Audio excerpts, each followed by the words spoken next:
Seventh day Adventist church సంఘ పెద్దలు, యవనస్తులు, దైవ సేవకులు మరి అందరూ కలిసి ఈ 3 రోజుల క్రీస్తు సువార్త విజ్ఞాన మహాసభలకు నాంది పలికారు. అందును బట్టి తండ్రి అయిన దేవునికి కృతజ్ఞతాస్తుతులు తెలియచేసుకుంటున్నాను. ప్రియమైన దేవుని పిల్లలారా, చిన్న ప్రార్థన చేసుకుందాం. దయచేసి అందరూ కళ్ళు మూసుకున్నట్లయితే చిన్న ప్రార్థన చేసుకుందాం. మహాపరిశుద్ధుడును పరలోకమందున్న మా కన్న తండ్రి, ఈ రాత్రి వేళ తండ్రి ఈ చెరువు కొమ్మపాలెం గ్రామంలోనికి మమ్మల్ని నడిపించి తండ్రి ఈ 3వ దినాన జరగనయ్యున్న స్వార్థ సభలో ఇలా నిలవబెట్టినందుకు మీకు కృతజ్ఞతాస్తుతులు తెలియచేసుకుంటున్నాం. తండ్రి, ఈ గ్రామాన్ని ప్రేమించి తండ్రి సేవకుల ద్వారా తండ్రి సంఘము ద్వారా మీరు ఏర్పాటు చేసినటువంటి ఈ సభలను బట్టి ప్రార్థిస్తున్నాం. మొదటి 2 దినాలలో తండ్రి మీ సేవకుల ద్వారా ఎన్నో విశేషమైన సంగతులను వినిపించినందుకు మీకు కృతజ్ఞతాస్తుతులు తెలియచేసుకుంటున్నాము తండ్రి. ఈ 3వ దినంలో కూడా తండ్రి మీ కుమారుడు దైవ సేవకులను క్షేమంగా ఇక్కడికి నడిపించారు. వారికి ముందుగా కొద్ది నిమిషాలు తండ్రి మీ మాటలు చెప్పబోతున్న నాకును మీ ఆత్మ సహాయాన్ని దయచేయమని వేడుకుంటూ, వేదిక మీద ఉన్న మిగిలిన సేవకులందరినీ కూడా పేరు పేరున జ్ఞాపకం చేసుకోండి తండ్రి. వారు చేస్తున్న పరిచర్యను దీవించమని అర్థిస్తూ యేసుక్రీస్తు వారి పవిత్రమైన నామంలో ఈ ప్రార్థనను అడిగి వేడుకొనుచున్నాము తండ్రి, ఆమెన్. ప్రియమైన దేవుని పిల్లలారా, కొద్ది నిమిషాలు కొన్ని విలువైన సంగతులను మీకు తెలియచేసి నేను త్వరగానే ముగిస్తాను. దయచేసి వింటున్న మీరందరూ కూడా శ్రద్ధ కలిగి దేవుని మాటలు వినాలని ప్రేమతో తెలియజేస్తున్నాను. ప్రియులారా, సహజంగా ఒక సంఘం అంటే మరొక సంఘానికి పడని పరిస్థితులు ప్రస్తుత కాలంలో ఉన్నాయి. కానీ అద్దంకి ప్రాంతంలో ఉన్నటువంటి మా దైవ సేవకులు దానియేలు గారు ఈ ప్రాంతానికి వచ్చి ఈ గ్రామంలో దేవుని సేవ జరిగిస్తున్నటువంటి దైవ సేవకులు శ్యాంబాబు గారిని అడగగానే మంచి మనసుతోటి సేవకులు ఈ 3 రోజుల స్వార్థ సభలకు నాంది పలికారు. మొదటిగా పరలోకమందున్న తండ్రి అయిన దేవుడు ఉంటే ఈ సభలు జరగడం వెనుక కారకులు కూడా ఈ స్థానిక సేవకులుగా ఉన్నటువంటి శ్యాంబాబు గారు. వారికి ముందుగా నా ప్రత్యేకమైనటువంటి వందనాలు తెలియజేసుకుంటున్నాను. థ్యాంక్ యూ సార్, మీ మంచి మనస్సుకు. ప్రియులరా, మరి కొద్ది నిమిషాలు కొన్ని విలువైన సంగతులను చెప్పి నేను ముగిస్తాను. ప్రియులరా, ప్రస్తుత కాలంలో వార్తలలోకి ఎక్కినటువంటి ఒక విషయాన్ని మీకు చెప్తాను. మీకు కూడా తెలిసే ఉంటుంది అనుకుంటున్నాను. అదేంటంటే, ఏమంటే ప్రముఖ జానపద గాయని అని ఒక ఆవిడ ఉందండి. ఏమంటే ఎంతోమంది తనలాంటి స్త్రీలు తనకున్నటువంటి స్వరంతో మంచి పాటలు పాడి పేరు ప్రఖ్యాతలు సంపాదించుకొని సమాజంలో వారికంటూ ఒక విలువను సంపాదించుకుంటున్నారు. అది చూసింది ఆ అమ్మాయి కూడా. నేను కూడా ప్రజల మధ్య నాకు కూడా ఒక మంచి పేరు రావాలి, నేను కూడా డబ్బు సంపాదించాలి, ప్రజల మధ్య నేను గౌరవంగా బ్రతకాలని ఆలోచించి దేవుడు తనకిచ్చినటువంటి స్వరాన్ని సాధనపరిచి ఏమంటే అనేకమైనటువంటి జానపద పాటలకు పెట్టింది పేరుగా తన స్వరాన్ని వినియోగించింది. సినిమా పాటలు పాడింది, యూట్యూబ్లో ఉన్నటువంటి ఎన్నో పాటలు పాడింది. ఆవిడ పేరేంటో ఇప్పటికీ మీకు అర్థమై ఉండాలి. ఏంటి? మంగ్లీ అని ఒక సింగర్. విన్నారా పేరు? మంగ్లీ. ఏమంటే సుమారు ఎన్ని పాటలు పాడిందో తెలుసా? 100 పాటల వరకు పాడిందట. 100 పాటలు. ఏమంటే పాటకు వచ్చేసి సుమారుగా 3 నుంచి 10 లక్షల రూపాయల వరకు తీసుకుంటుందంటండి. ఏమండి 3 నుంచి 10 లక్షలు. ఏమండి ఎన్ని సంవత్సరాలు పడుతుంది చెప్పండి మనం సంపాదించడానికి?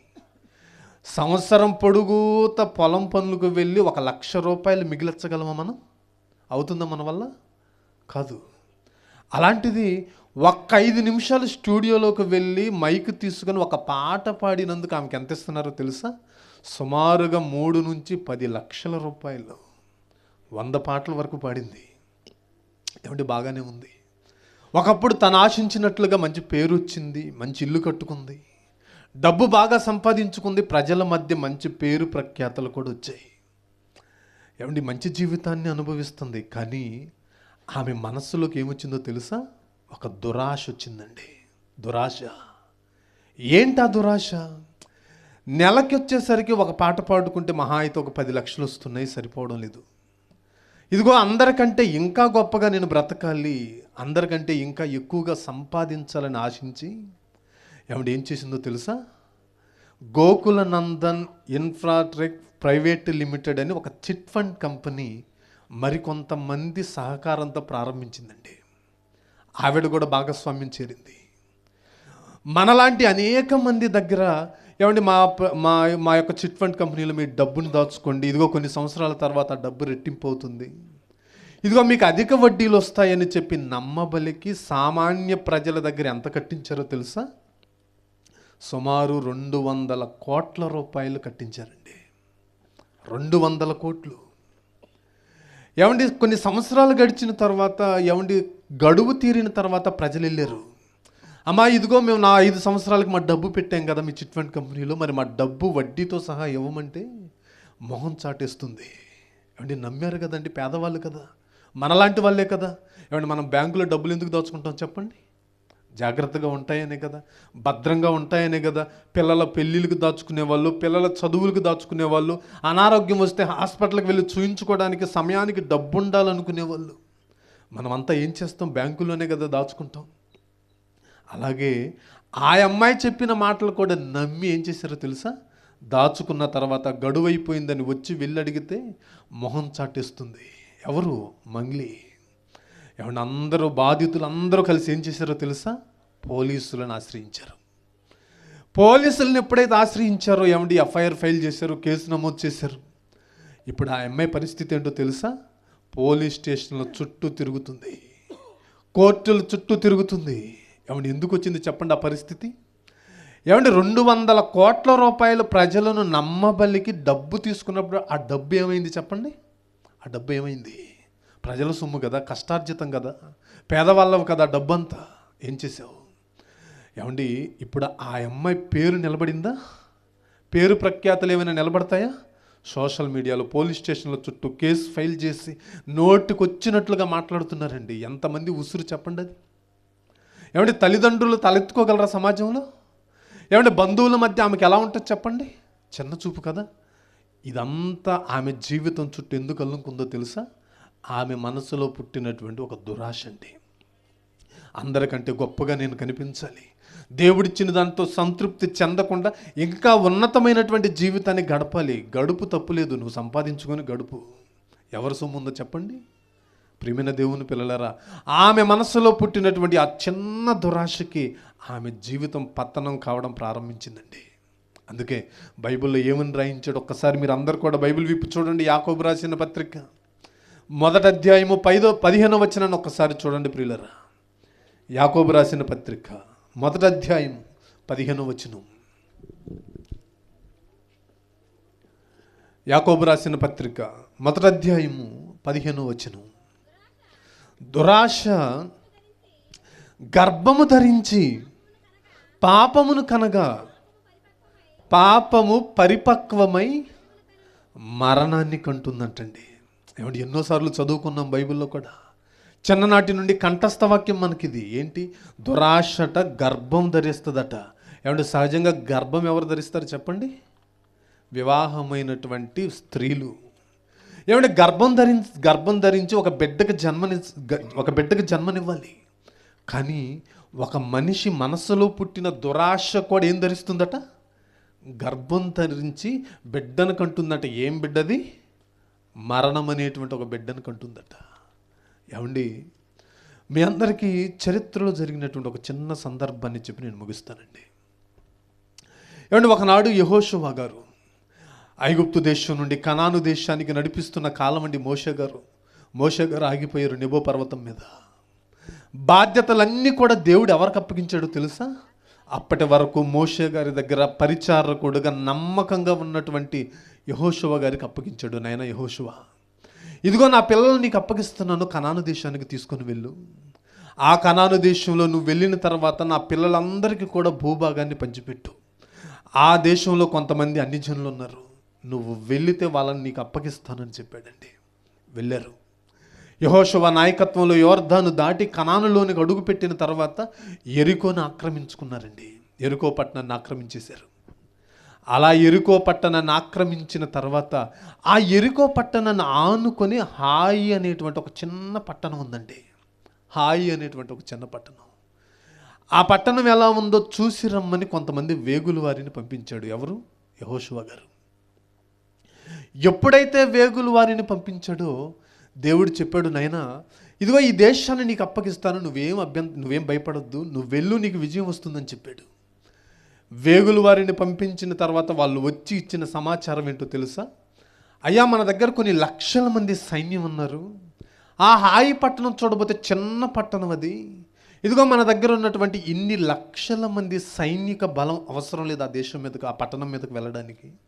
మహా అయితే 2-3 వేల మంది సరిపోతారు. ఆ హాయి పట్టణాన్ని మనం ఆక్రమించుకోవచ్చని వర్తమానం చెప్పారండి. మంచి వర్తమానమే చెప్పారు. యెహోషువ గారు కూడా ఏం చేశాడో తెలుసా?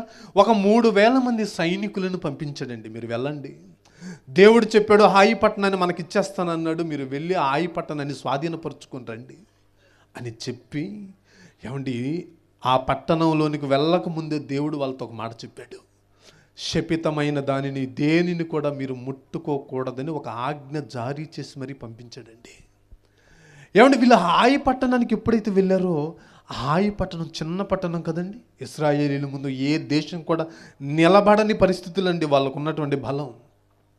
కానీ ఎప్పుడైతే హాయి పట్టణం మీదకు వెళ్ళారో, ఆ హాయి పట్టణంలో ఉన్న కొద్ది మంది జనం ఏం చేశారో తెలుసా? ఇశ్రాయేలీల సైనికులందరినీ తిప్పి కొట్టి పంపించారండి. దొరికిన వాళ్ళను దొరికినట్టు చంపేశారు.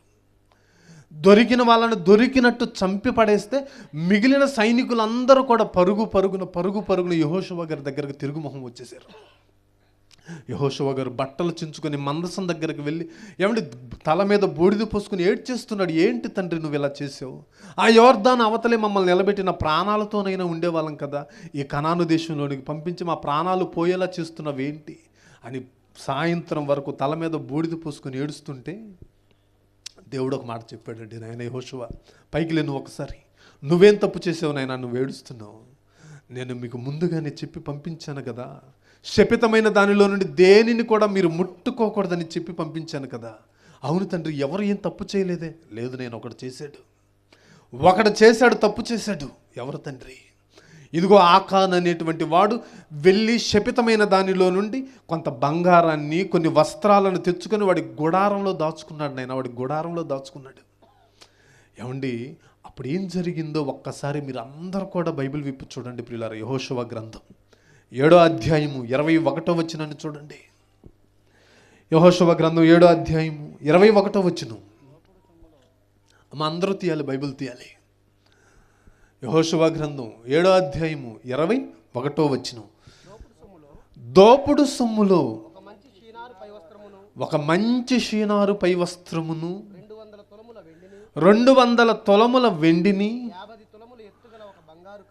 50 తులముల ఎత్తుగల ఒక బంగారు కమ్మిని నేను చూసి, ఎవడబ్బ సొమ్మండి అది అతను ఆశించి తీసుకోవడానికి? దేవుడు వద్దని చెప్పాడా లేదా? దేవుడు వద్దని చెప్పిన దాన్ని నువ్వు ఆశించడం ఏంటయ్యా? వద్దని చెప్పాడు కదా తండ్రి, వద్దని చెప్పాడు కదా తండ్రి. ఆయన మాట అంటే విలువ లేదా నీకు? ఆయన మాట అంటే గౌరవం లేదా? వద్దని చెప్పిన దానిని చూసిన వెంటనే మనసులో ఏమొచ్చిందో తెలుసా? ఆశ పుట్టిందండి. ఆశ పుట్టింది. ఎవరికి? ఆకాన్ అనేవాడికి ఆశ పుట్టి వాటిని తెచ్చుకొని తన గుడారంలో దాచుకున్నాడంటండి. తన గుడారంలో దాచుకున్నాడట. ఏమండి ఇతను చేసిన తప్పుకి ఇశ్రాయేలీలకు యుద్ధంలో ఏమండి ఓటమి వచ్చింది. ఇశ్రాయేలీల సైనికులు అనేక మంది ప్రాణాలు కోల్పోయేలా జరిగిందండి. ఇతని మనసులో పుట్టినటువంటి ఒక్క చిన్న దురాశ అండి. కావాలని కోరుకున్నాడంటండి. బంగారాన్ని చూశాడు, బంగారం ఉంటే ధనవంతులం అయిపోతాం కదా. విలువైన వస్త్రాలు చూశాడు, అవి ఉంటే ధనవంతులం అయిపోతాం కదా. వెండిని చూశాడు, ఎవరి దగ్గర లేని వెండి నా దగ్గర ఉంటే సమాజంలో ఒక మంచి పేరు వస్తుంది కదా అని ఆశించాడు. వచ్చి తీసుకున్నాడండి. ఏమండి దేవుడికి తెలియదా చెప్పండి? ఏమండి దేవుడు ఎలాంటి నిర్ణయం తీసుకున్నాడో ఒక్కసారి 24వ వచనాన్ని ఒకసారి అందరూ చూడండి ప్రియులారా. మన మనసులో దురాశ పుడితే దేవుని దగ్గర ఎలాంటి శిక్ష వస్తుందో మీకు అర్థం కావాలి. ఈ రాత్రి 24వ వచనం. తరువాత యెహోషువయు ఇశ్రాయేలీలందరూ జరాహు కుమారుడైన ఆకానును ఆ వెండిని, ఆ పై వస్త్రమును, ఆ పై వస్త్రమును, ఆ బంగారు కమ్మిని, ఆ బంగారు కమ్మిని, ఆకాను కుమారులను, ఆకాను కుమారులను, కుమార్తెలను, కుమార్తెలను, ఎద్దులను, ఎద్దులను, గాడిదలను, గాడిదలను, మందను, మందను, డేరాను, డేరాను, వానికి కలిగిన సమస్తమును పట్టుకుని ఆకోరు లోయలోకి తీసుకుని వచ్చింది. ఎందుకు తెచ్చారంట? మాకూరులోనికి ఏమేమి తెచ్చారట? తప్పు చేసింది ఎవరు చెప్పండి? ఆకాను తప్పు చేస్తే లోయలోనికి ఎవరెవరిని తెచ్చారో తెలుసా? ఆకానుని, ఆకాను తెచ్చుకున్న వెండిని, ఆకాను చూసుకున్న బంగారాన్ని, ఆ పై వస్త్రాలతో పాటు ఎవరెవరిని పట్టుకొచ్చారో తెలుసా? ఆకాను కడుపును పుట్టిన కుమారులను కూడా తెచ్చారంటండి. ఆకాను గర్భాన పుట్టినటువంటి కుమార్తెలను కూడా తెచ్చారంటండి. అతని పశువులను కూడా తెచ్చారట, అట మందను కూడా తెచ్చారట. తీసుకొచ్చి మీరు మాలో వద్దు, మీరు విడిగా బ్రతకండి అంటున్నారా? లేదు, మిమ్మల్ని వెలివేస్తున్నాం, మీ పాటికి మీరు ఉండండి, ఇక మీకు మాకు పాలు లేదు, మీ జీవితం మీది, మా జీవితం మాదనేటువంటి నిర్ణయాలు ఇవ్వండి. అక్కడ దేవుడు ఎలాంటి నిర్ణయం తీసుకున్నాడో తెలుసా? ఒక చిన్న దురాశ మనసులో పుట్టినందుకు ఆకానుని, అతని గర్భాను పుట్టిన కుమారులని, కుమార్తెలను, మందలను, పశువులను, వీటన్నిటిని కూడా ఆకోరు లోయలోనికి తీసుకుని వచ్చి ఏం చేశారో తర్వాత వచ్చిన చూడండి, అందరూ చూడండి. తర్వాత వచ్చిన అప్పుడు యెహోషువ, నీవేళ మమ్మును బాధపరిచితివి, నేడు యెహోవా నిన్ను బాధపరుచుననగా ఇశ్రాయేలీలందరూ వారిని రాళ్లతో ఏం చేశారట? చావగొట్టేశారంటండి. ఏమండి, ఆకానును ఒక్కడనే చంపారనుకుంటున్నారు మీరు? ఆకానును ఒక్కడనే చంపారనుకుంటున్నారు మీరు? ఆకాను మనసులో పుట్టిన దురాశకి ఆకాను కొడుకులను కూడా రాళ్లతో కొట్టారండి ఆ రోజు. ఆకాను చేసిన తప్పుకి ఆకాను కుమార్తెలను కూడా కొట్టి చంపారండి ఆ రోజు. ఏమండి, కుమారులను కుమార్తెలను కొడుతుంటే ఎలా ఉంటుంది చెప్పండి? ఏమండి, మీ కళ్ళ ముందు మీ కుమారులను మీ కుమార్తెలను రాళ్లతో కొడుతుంటే ఎలా ఉంటుంది చెప్పండి? మీకు కొడితే కొట్టారు అనుకుంటారా? ఎంత బాధ ఉంటుంది చెప్పండి? ఏమంటే ఆ రాళ్ళు వచ్చి తగులుతుంటే ప్రాణం పోయేంత వరకు ఈ శరీరాన్ని చీలుస్తుంటే రక్తము దేహంలో నుండి బయటకు కారుతుంటే ఆకానైతే భరిస్తాడండి, తప్పు చేశాడు కనుక. వాడి కళ్ళ ముందు కూతురులను కొడుతుంటే ఎలా ఉంటుంది చెప్పండి? అతని కళ్ళ ముందే కుమారులను కొడుతుంటే ఎలా ఉంటుంది చెప్పండి? అతని ప్రాణం ఎలా ఉంటుంది చెప్పండి? ప్రాణము పోయేంత వరకు రాళ్లతో కొట్టి చంపారంటండి. అతని కుటుంబం నాశనం అవడానికి కారణం ఏంటి చెప్పండి మీరు? ఏంటి కారణం? అతని మనసులో పుట్టిన దురాశ అండి. అందుకే దురాశ గర్భము ధరించి పాపమును కంటే ఆ పాపము పరిపక్వమై ఏం కంటుందట? ఆకాను మరణానికి కారణం ఏంటి చెప్పండి? అతని మనసులో పుట్టినటువంటి ఒక చిన్న దురాశ అండి, ఒక చిన్న దురాశ. ప్రియమైన దేవుని పిల్లలారా, ఏమర్థమవుతుంది చెప్పండి మనకి? దురాశ ఉండకూడదండి మనిషికి. ఈరోజు ప్రతి మనిషి మనస్సులో చూస్తే ఏమండి, దేవుని వాక్యం మీద ఆశ లేదండి, లోక సంబంధమైన వాటి మీద అన్నిటి మందు మనిషికి దురాశ కనబడుతుంది. ఉండకూడదండి అది. దురాశలు ఉండకూడదు, చాలా ప్రమాదం. నీ ఒక్కడితో పోదండి అది, తెలుసా మనకి? మన ఒక్కలతో పోయేది కాదండి దురాశ, కుటుంబాలను కూడా తీసుకొని వెళ్ళిపోతుంది నాశనానికి. ఎవడు ఒకనాడు ఇస్కరియోతు యూదా మీ అందరికీ తెలుసు. ఎవరు? యేసుక్రీస్తు వారితో పాటే ఉన్నాడు, ఆయనతో పాటే తిన్నాడు, ఆయనతో పాటే తిరిగాడు, ఆయనతో పాటే స్వస్థతలు చేశాడు. ప్రభువు దగ్గర ఉండి సాక్షాత్తు వాక్యం నేర్చుకుంటూ ఆయనతో పాటే తిరుగుతున్నవాడు ఏం చేశాడో తెలుసా? చివరికి డబ్బు సంచి దగ్గర పెడితే ప్రభువు నమ్మి ఆ డబ్బు సంచిలో నుండి ప్రతిసారి ఏం చేస్తున్నాడట? కొంత దొంగిలిస్తూ వెళ్తున్నాడంటండి, దొంగిలిస్తున్నాడట. ఇలా ఎంతకాలం దొంగిలిస్తాం? కొంచెంగా ఎంతకాలం దొంగిలిస్తాం? ప్రభువు నమ్మితే మంచి బేరం వచ్చింది, ఇదిగో 30 వెండి నాణ్యాలు వస్తాయట. ఆ 30 వెండి నాణ్యాలకి ప్రభువు నమ్మేస్తే నా బాధలన్నీ తీరిపోతాయని ప్రభువుని ఎంత కమ్మాడో తెలుసా? ఎంత కమ్మాడమ్మా ప్రభువుని? నమ్ముకున్న ప్రభువుని అమ్మేసుకున్న దౌర్భాగ్యుడండి. 30 వెండి నాణ్యాలు కమ్మాడు, 30 వెండి నాణ్యాలు కమ్మాడు. ఏమంటే అమ్మిన తర్వాత అతని జీవితం ఏమైనా బాగుందా? ఇస్కరియోతు యోధా జీవితం ఎలా ముగిసిపోయిందో తెలుసా మీకు? ఉరి పెట్టుకుని చచ్చిపోయాడు అంటండి. అపోస్తుల కార్యాలు అతని గురించి వ్రాయబడిన మాట. ఉరి పెట్టుకొని చచ్చిపోయాడంట. ఎవరు? ఇస్కరియోతు యూదా. ఏమంటే ఆయన చనిపోయాడు, బాగానే ఉంది. అతని కుటుంబం ఏమైంది చెప్పండి? ప్రభువు నమ్మినందుకు పశ్చాత్తాపపడి ప్రభువును కొడుతుంటే చూసి తట్టుకోలేక పరిశుద్ధుడిని నీతిమంతుడిని నేను అప్పగించానని పశ్చాత్తాపపడి వెళ్ళి ఉరి పెట్టుకొని చచ్చిపోయాడండి. అతను చనిపోయాడు, బాగానే ఉంది. ఏమన్నా అతని కుటుంబం పరిస్థితి ఏంటి? కీర్తనల గ్రంథం చూడండి, అతని కుటుంబం ఏమైందో చూడండి ఒక్కసారి. కీర్తనల గ్రంథం 109వ అధ్యాయము 8వ వచనం నుండి చూడండి ప్రియులారా, జాగ్రత్తగా. యోధా గురించి దేవుడు ముందుగానే చెప్పిన ప్రవచనం అండి అది. కీర్తనల గ్రంథం 109వ అధ్యాయము 8వ వచనం నుండి. వాని జీవిత దినములు కొద్దివగునుగాక, వాని జీవిత దినములు కొద్దివగునుగాక, వాని ఉద్యోగమును వేరొకడు వాని ఉద్యోగమును వేరొకడు తీసుకొనుగాక, తీసుకొనుగాక, వాని బిడ్డలు తండ్రి లేని వారవుదురుగాక, వాని బిడ్డలు తండ్రి లేని వారగుదురుగాక, వాని భార్య విధవరాలగునుగాక, వాని భార్య విధవరాలైపోతుంది, వాని బిడ్డలు దేశద్రిమ్మరులై వాని బిడ్డలు దేశదిమ్మరులై భిక్షమెత్తుదురుగాక, భిక్షమెత్తుదురుగాక. పాడుపడిన తమ ఇండ్లకు దూరముగా, పాడుపడిపోతుందంటండి యోధా ఇల్లు, పాడుపడిపోతున్న తమ ఇండ్లకు దూరంగా జీవనము ఎదుగుదురుగాక, జీవనాన్ని కొనసాగించుకుంటూ వెళ్ళిపోతారంటండి. ఎందుకు? తండ్రి లేడు కదా, ఊరి పెట్టుకుని చచ్చిపోయాడు కదా. అతని భార్య విధవరాలైపోతుంది, ఆదరించే వాళ్ళు ఎవరూ లేరు. అతని బిడ్డల భిక్షమెత్తుకుంటారన్నాడండి. ఎందుకు యోధా కుటుంబం ఇలా మారిపోవడానికి గల కారణం ఏంటి చెప్పండి? అతను చేసిన తప్పుకి, అతని మనసులో పుట్టిన దురాశకి. ఏమన్నా అతను మాత్రమే చనిపోయాడా? అతని కుటుంబం కూడా నాశనానికి వెళ్ళిపోయిందా? కుటుంబం నాశనానికి వెళ్ళిపోయిందండి. పిల్లల భిక్షమెత్తుకోవడం ఏంటండి? ప్రభువుతోనే ఉన్న ఒక శిష్యుడు కుటుంబం ఎందుకు అలా మారిపోయింది చెప్పండి? అతని మనసులో పుట్టినటువంటి ఒక దురాశ కాదా? దురాశ అండి. దురాశ ప్రియమైన దేవుని పిల్లలారా, చాలా ప్రమాదం దురాశ అనేది, చాలా ప్రమాదం. ఏమండి, ఒకనాడు ఎలీషా ప్రవక్త దగ్గర ఒక ఆయన ఉన్నాడండి, గెహాజీ ఉన్నాడు, నమ్మకంగా ఉన్నాడు, పరిచారకుడిగా ఉన్నాడు. ఏమండి, ఈ ప్రవక్త దగ్గర శిష్యరికం అంటే చిన్న విషయం కాదండి. ఊర్లో ఉన్నట్టు ఉండదు అది. ప్రవక్తలు ఎక్కడ ఉన్నారో తెలుసా? అరణ్యాల్లో ఉన్నారు, అడవులలోను కొండలలోను వారి నివాసాలు అవి. అక్కడ నివసిస్తున్నటువంటి ప్రవక్తల దగ్గర శిష్యరికం అంటే చిన్న విషయం కాదండి. ఏమండి, మనం తిన్నట్లుగా మాంసాహారాలు తినే పరిస్థితులు కాదు వాళ్ళవి. అడవుల్లో ఆకులు, అలములు, దుంపలు తినాలి ప్రవక్తలు. అటువంటి ప్రవక్త దగ్గర శిష్యుడిగా చేరాడండి. ఎవరు? గెహాజీ. సిరియా దేశం నుండి నయమాన్ అనేటువంటి ఒక సైన్యాధ్యక్షుడు వచ్చి తనకున్నటువంటి కుష్ఠరోగం బాగు చేసుకొని తిరిగి వెళుతూ ఎలీషా గారికి కొంత వజ్రాలు, బట్టలు, ధనం అంతా ఇవ్వబోయాడు. ప్రవక్త కదండి, దేవుని భయం ఎరిగిన వాడు కదా. తిరస్కరించాడు. నాకు వద్దునైనా, నువ్వు తీసుకొని వెళ్ళిపో. ఏమంటే ఎప్పుడైతే వాటన్నిటినీ చూశాడో గెహాజీ మనసులో ఏమొచ్చిందో తెలుసా? దురాశ.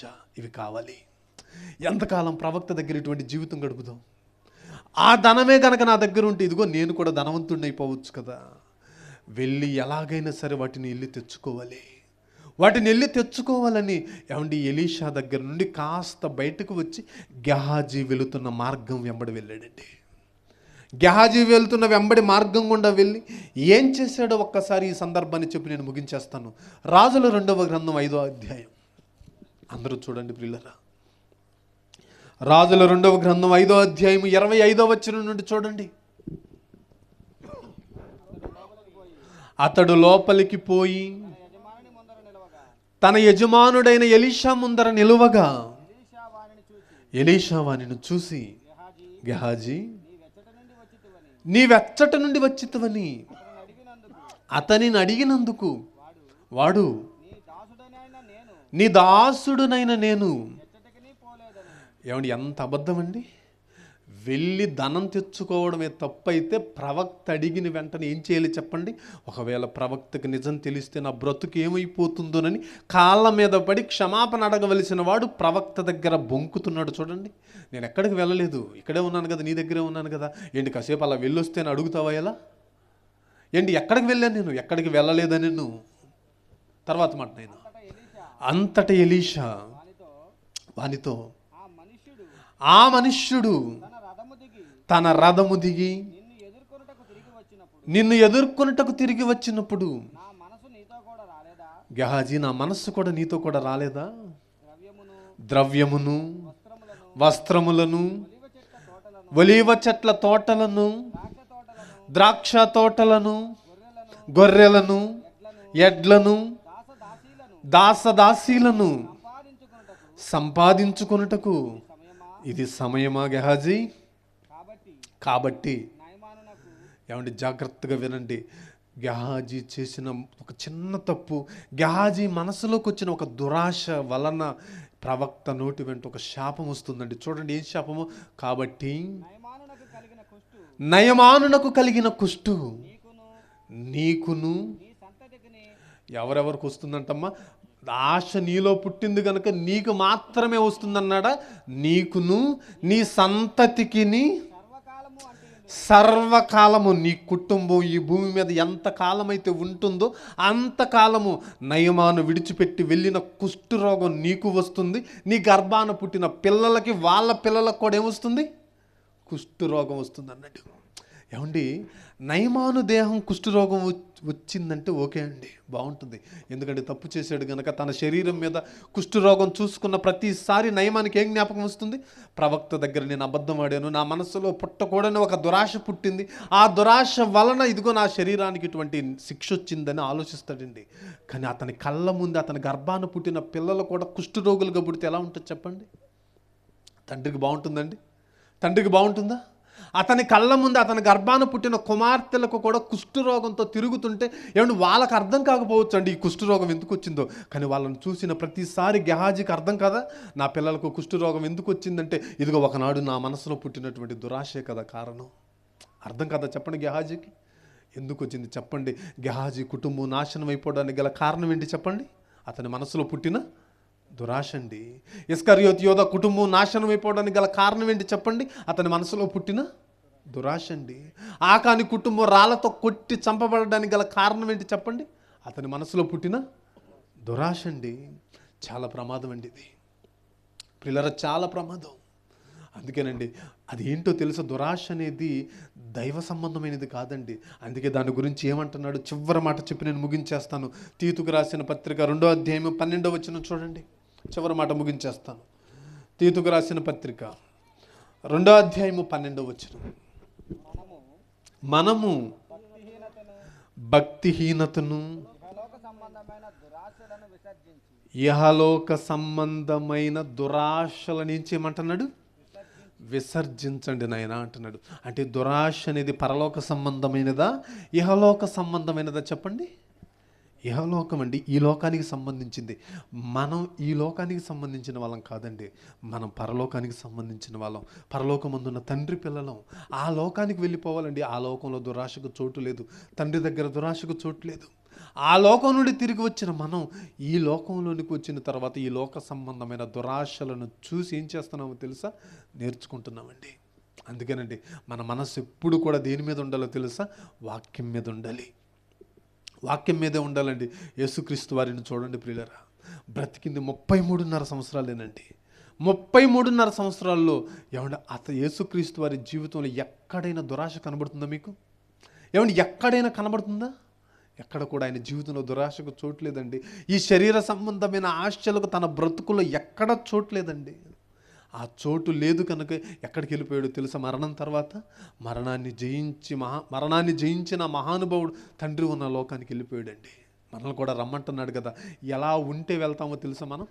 ఏమంటే ఎలా ఉంటే వెళ్తామో తెలుసా? చివరి మాట అండి ప్రియులారా, చివరి మాట. పేతురు రాసిన 2వ పత్రిక 2వ అధ్యాయం 21వ వచనం చూడండి, ముగించేస్తాను ఈ మాట చదివించి. పేతురు రాసిన 2వ పత్రిక 2వ అధ్యాయం 21వ వచనం. వారు నీతి మార్గమును అనే 2వ అధ్యాయం 21వ వచనమేనా? చదవండి అనే. వారు నీతి మార్గమును అనుభవపూర్వకముగా తెలుసుకుని తమకు అప్పగింపబడిన పరిశుద్ధమైన ఆజ్ఞ నుండి తొలగిపోవుట కంటే ఆ మార్గము అనుభవపూర్వకముగా తెలియకపోయి ఉండటే వారికి మేలు అన్నాడు. ప్రియమైన దేవుని పిల్లలరా, ఏమంటే యేసుక్రీస్తు వారు మనకు మాదిరండి. ఆయన జీవితాన్ని ఒక్కసారి చూడండి. ఆయన జీవితంలో దురాశకు చోట్లేదు.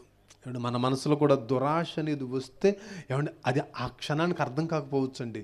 కానీ ఏదో ఒక రోజు మన జీవితాన్ని ఎక్కడికి తీసుకొని వెళ్తుందో తెలుసా? భయంకరమైన నాశనానికి తీసుకొని వెళ్తుంది. చివరికి మృత్యువులోనికి కూడా అది మనల్ని తీసుకొని వెళ్తుంది. ఒక యోధా జీవితాన్ని చూడండి, మరణానికి తీసుకొని వెళ్ళిందండి. దురాశ గర్భమును ధరించి పాపమును కంటే ఆ పాపము పరిపక్వమై యోధా జీవితాన్ని ఎక్కడికి నడిపించింది? మరణంలోనికి తీసుకుని వెళ్ళింది. ఒక ఆకాను జీవితం దురాశ వలన మరణానిలోనికి ఇవ్వబడింది. ఒక గెహాజీ జీవితం తన బ్రతుకు కాలమంతా తన సంతానం మొత్తానికి కుష్ఠరోగం వచ్చేలా చేసింది. వద్దండి, ఈ దురాశలకు లోను కాక పరలోకాన్ని చూస్తూ ఈ భూమి మీద జీవితాన్ని కొనసాగించాలని ప్రేమతో తెలియచేసుకుంటూ నా మాటలు ముగిస్తూ ఈ సమయాన్ని తిరిగి అధ్యక్షుల వారికి అప్పగిస్తున్నాను. అందరికీ వందనాలండి.